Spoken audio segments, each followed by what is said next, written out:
Buenos dias, ni hao, hallo, hello, and welcome to Carolina Classrooms. I'm Dawn Samples. Our topic today is language immersion, a form of second language education where students not only learn to understand and speak the language, but they also receive instruction in other subjects in the language as well. This is a topic that I'm very familiar with, as I am the coordinator for World Languages and Partial Immersion for Lexington School District 1. Joining me today is Ruta Couet from the Office of Standards and Learning, Division of College and Career Readiness at the South Carolina Department of Education. Welcome, Ruta. Thank you. So, Ruta, do you want to tell us a little bit about what your role is as the World Language Supervisor in South Carolina? Certainly. The Office of Standards and Learning, their mission really is to write standards in different content areas and to support teachers in implementing them. And so as such, that's certainly a big part of my responsibility. But I also coordinate or help provide technical assistance to anybody in the state for any type of program. So of course, immersion programs are one of those. They could be middle school programs, they could be international baccalaureate, could be assessment issues. It's really a very wide range of possibilities. So it could be anything at all that has to do with world language learning in South Carolina. So even though we are a local control state where districts really make their own decisions, we provide services free of charge, of course, and we help brainstorm the different options that might be available to districts. Great. So we've already learned just a little bit in the beginning about what the idea of immersion is. Talk to us a little bit in more detail about what immersion is and what it looks like in practice. Well, immersion is one of those programs that usually starts in elementary, but I think many people think that it only is an elementary program. It really isn't. It's a program in which students will learn not just the language, but will learn other subject areas in the language. So it could be math, could be social studies, could be science, physical education, art, music, really anything. And there are different models. In South Carolina, we generally have what we call a 50-50 model. So 50% of instructional time is devoted in learning, let's say, math and science, just as an example, in the target language. And then the other part of the day, students will learn the English language arts or whatever in English. So there is quite a bit of coordination between the immersion teacher and the English partner teacher so that things work smoothly to the learner's benefit. And when we talk about 50-50, I know from our experience in Lexington, one of the things that we also have to emphasize with parents is that it's 50% of the instructional day. That is correct. Not necessarily 50% of the entire day. Right. And I think the other important thing to mention as a non-negotiable is that those two languages are really clearly separated. When it's the target language time, it's the target language time, and nobody speaks English during that time.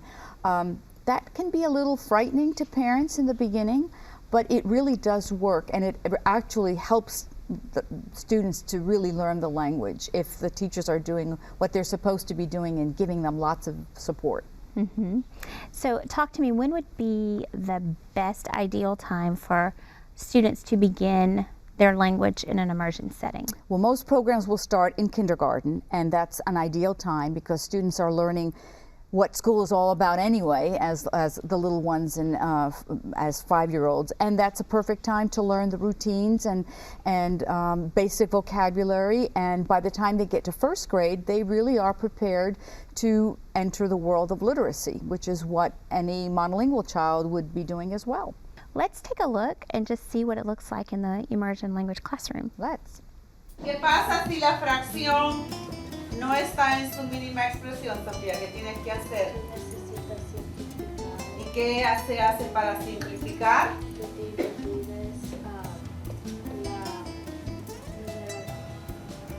El numerador y el denominador.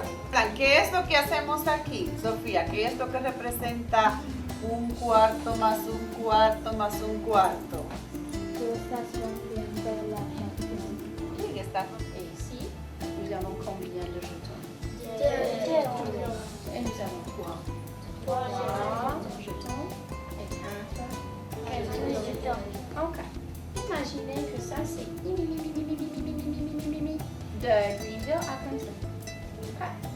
Et puis maintenant, on va changer de direction. On va aller de Clemson à Greenville. Alors, ça c'est notre... La distance ne change pas. La distance. So, Ruta, one of the things that parents are most interested in when they're considering immersion programs are the benefits. So, what are some of the benefits, both short-term and long-term benefits, of having your child be part of an immersion program? Well, the most obvious benefit is that they will, any child that goes through the entire program, K-5 and beyond, will achieve a high level of proficiency. In our business, that means that they really can interact, read, write at a high level. They're going to learn math and science and social studies no matter what. So that's usually not the primary reason that parents select an immersion program. But there are other benefits as well. Generally, students who are in immersion do perform as well as their monolingual peers, oftentimes better. They have better memory. They are more creative. They are very good at problem solving. They eventually do learn a lot about the culture of the countries that they're, whose languages they're learning. And that really leads to intercultural communicative competence, which is really a big buzzword these days. We hear about global competency, and it's more than just knowing a language. It's knowing how to interact with people from other countries. Mm-hmm. So the benefits really go far beyond just being able to speak another language, Absolutely. but really being able to have different perspectives on the world, on interacting with each other. I know one of the things that I think I've noticed happening more and more in the last few years is a lot of research that's coming out about all of the brain benefits of just having that, your brain manipulating two languages at once. There's a lot of physical and physiological benefits as well that many people put their children in programs before we even knew about a lot of those benefits. But And just like physical exercise tones your muscles, this mental gymnastics does the same thing for the brain. And what separates us from animals is our ability to have language, and language is one of the most complex human endeavors. And so to be able to do that on two levels really gives the brain a workout. And students, they build all these synapses, and it's a beautiful thing. Ruta, one of my favorite things when I go into classrooms is to hear little voices speaking different languages. It just makes my heart melt. So I'd love for our viewers to get a chance to see just what that sounds like and feels like by getting a bird's eye view of immersion at the elementary level. Hallo, hallo, schön, dass du da bist. Hallo. Immersion is a magical world. The children that are in my class right now came to me, my kindergartners came to me 167 days ago, and they didn't know one word. I mean, maybe 2 or 3 of them could say Guten Morgen, which would be hello, in German. And the fact that now, 2.5 hours of their school day is done completely in another language is just magic. Alle meine Entchen schwimmen auf dem See, schwimmen auf dem See. Köpfchen in das Teaching, 5 and 6-year-olds, they have a very, very short attention span, and you're also teaching them in another language with absolutely no English, none of their home language. So keeping them engaged, but also making the learning relevant and comprehensible to them is the biggest challenge. Schüssel von der Waage oder in meinen Becher, Taylor? Schüssel. Immersion works. Immersion, it's just this magical world where the children, all the fears that we as adults have about something different and learning something different, they don't exist there for the children, and their brains are sponges, and it's just magic. It also helps in learning other languages down the road as well. Yes, I think the most difficult, if we can say difficult language, is the first one that you learn, and then there's a lot of transfer. Even in languages that don't have a Roman alphabet, students learn how to learn, and they learn that metacognitive process about what are the strategies that I need to use to understand if it's someone speaking, or how do I improve when I'm writing. And if you can do it in one language, you can do it in another and another and another. So there really is quite a bit of transfer.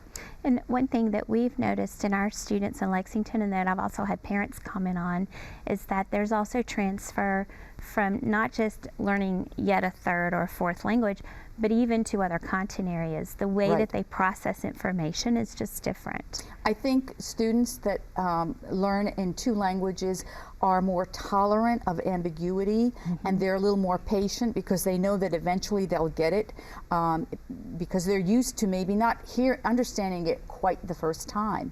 I think you and I have both had experiences with our own children where they have learned in another language, and it really has given very long-term benefits to our children. Exactly. How might a parent determine if an immersion program or the immersion language setting is a good fit for their child? Well, I think the research seems to indicate that most children are good candidates for immersion. Obviously, if any parent has any qualms or misgivings about putting in their child in immersion, they really should sit down with the world language professionals at their school, and if need be, with other professionals. It could be a special ed person or a speech pathologist. But by and large, we see that even students who, we have the whole spectrum. We have them from very average students, below average, all the way to the gifted and talented.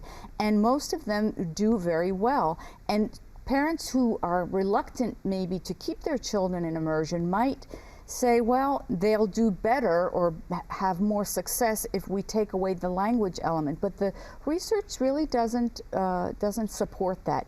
And in most cases, it, as we said earlier, the brain is, you're taking away more gymnastics for the brain. So in most cases, it's a good idea to keep the child in immersion.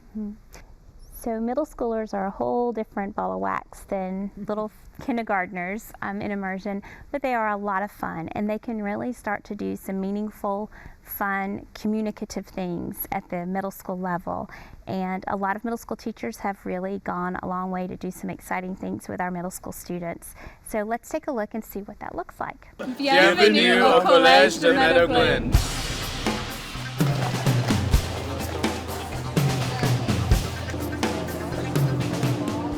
Right now we're studying Quebec and how their culture is different and their style of language is different from French, and when like different words and different phrases mean different things, and how their interpretation of the language is different. Et la population est 140 204 et la langue officielle est anglais. Je veux faire beaucoup je veux visiter le monde, et quand je visite le monde, je peux utiliser le français ou les différents endroits. I want to travel when I get older, so I can definitely use it whenever I'm traveling to different places. Probably getting to learn a new language is kind of cool, and then I also get to because of French, in my passport classes, I get to learn about other places that speak French. And I can learn about cultures in different places too, which is really cool. Avec la sauce, et les frites, et les fromages. C'est incroyable. Just studying the French helps us understand French as a language, but also that there are a lot of different cultures in our world besides just ours that we're so used to. So I think it helps us understand and in multiple ways different people. One of the questions that we frequently get is about testing. Testing and standardized testing is a big topic of conversation anyway. Talk to me about what that looks like in the immersion classroom. Well, it seems to be counterintuitive to parents that children will learn, let's say, math in whatever language, and then they're going to take standardized state tests in English, for example. And the research, not just in South Carolina, but throughout the country and beyond, actually, because Canada certainly has more than 30 years of data on this, shows that not only do these children do well, they often do better. Now, that's not to say that there's no preparation for these standardized tests. This is where the cooperation between the English partner teacher and the immersion teacher is key, because the concepts and the content the children know, what labels you put on them may be different. So it's really a question of just learning the new vocabulary. But children do very well. I would say, and I'm sure this is the case in your district, that most of the time students are tested in the target language. But for the big testing, they get familiarized with the new vocabulary, and it seems to work very, very well. So it's a matter of also, I think, the parents and the teachers working together. Right.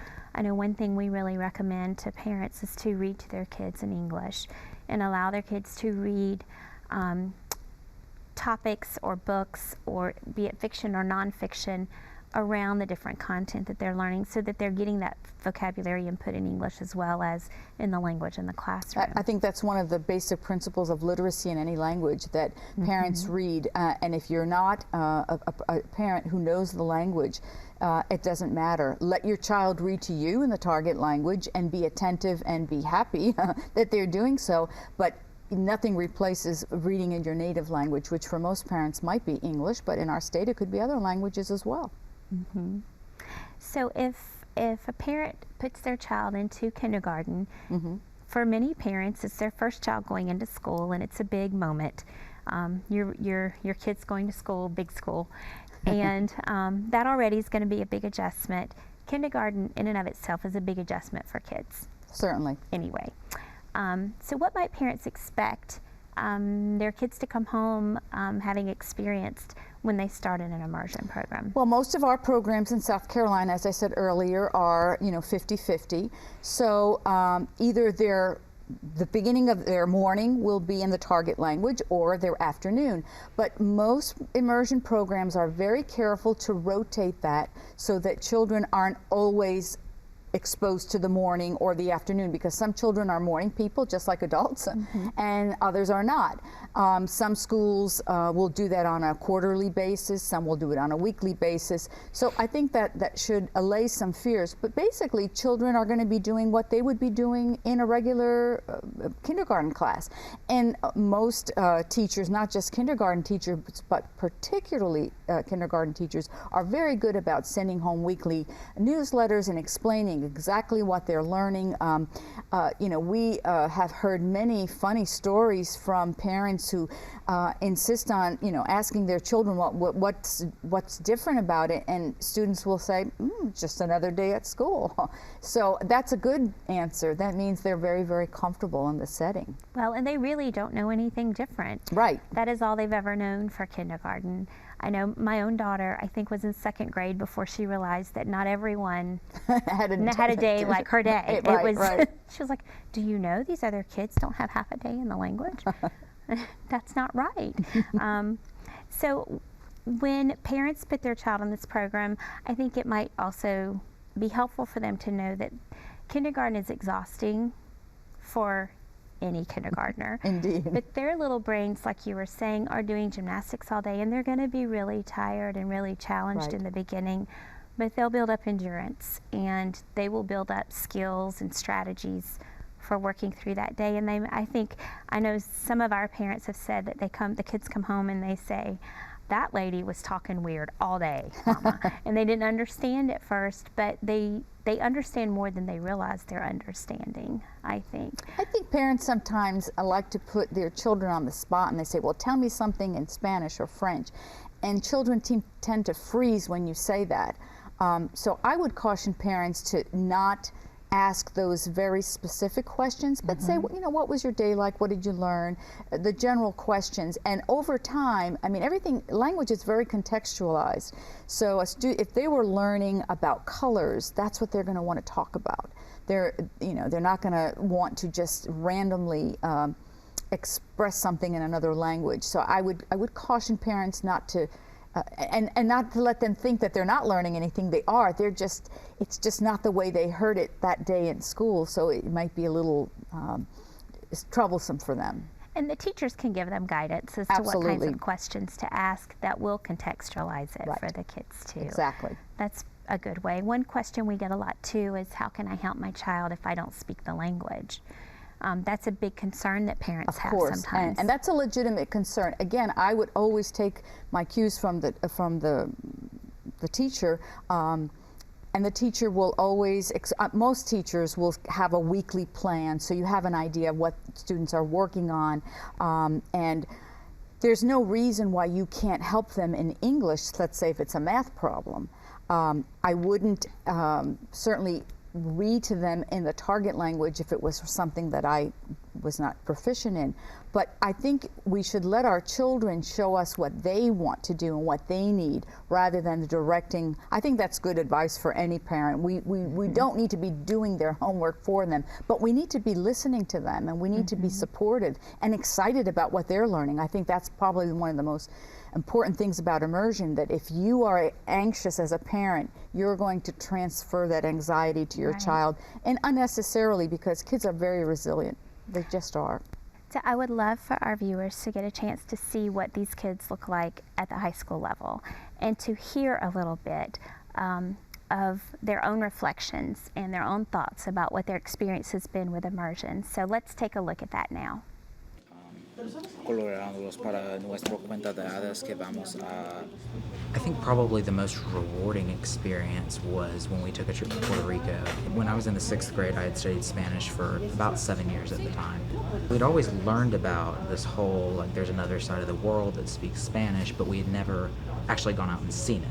So to have learned about this language and this culture for so long, and then to actually go out and see it, was a really amazing experience. All of the things that we had learned and all of the language and culture that we had worked on for so long just all came full circle.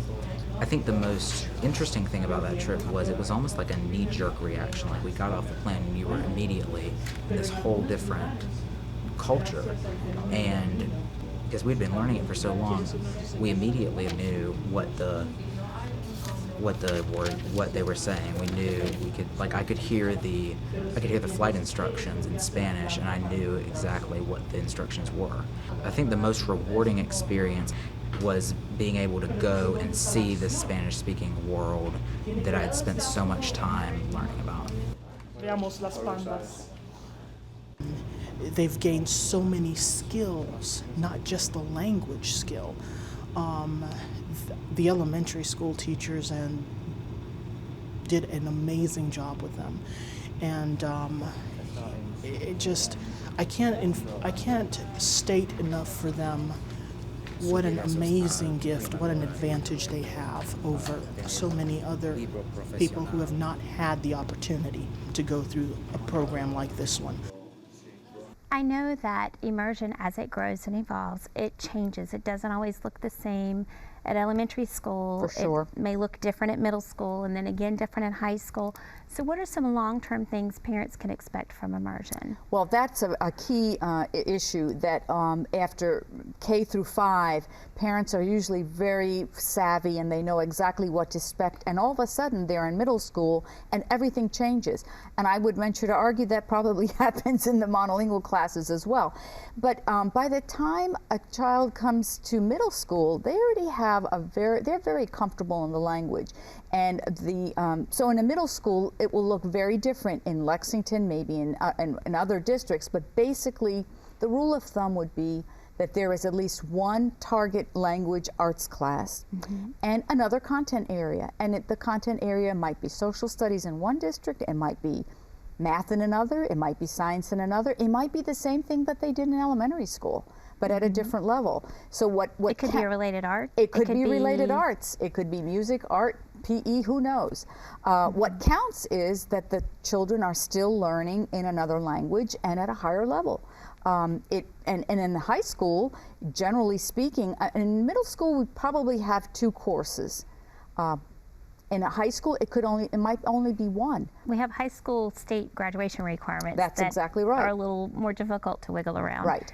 And it depends on the availability. In one school, you might have a teacher that can do theater in the target language. In another school, it might be science. Who knows? And it doesn't really matter what the content is. Again, it's the academic vocabulary and the concepts that are going through the medium of the language is what makes that brain work so hard. It's the rigor. It's the rigor. That's exactly right. I know the goal, I think, for us certainly in Lexington is for our students as they reach high school to have reached a level of proficiency that will prepare them to really be able to go to college or to do something where the language is a part of how they just function and operate and is a part of them and how they identify with who they are. Exactly. Thank you, Ruta, for joining us today. And thank you, viewers, for joining us as well. That's all we have for this episode of Carolina Classrooms. You can find us online at scetv.org/Carolina Classrooms and keep in touch with us at carolinaclassrooms@scetv.org. I hope you all have a great summer, and we'll see you next time on Carolina Classrooms. Au revoir, adios, 再见, auf Wiedersehen.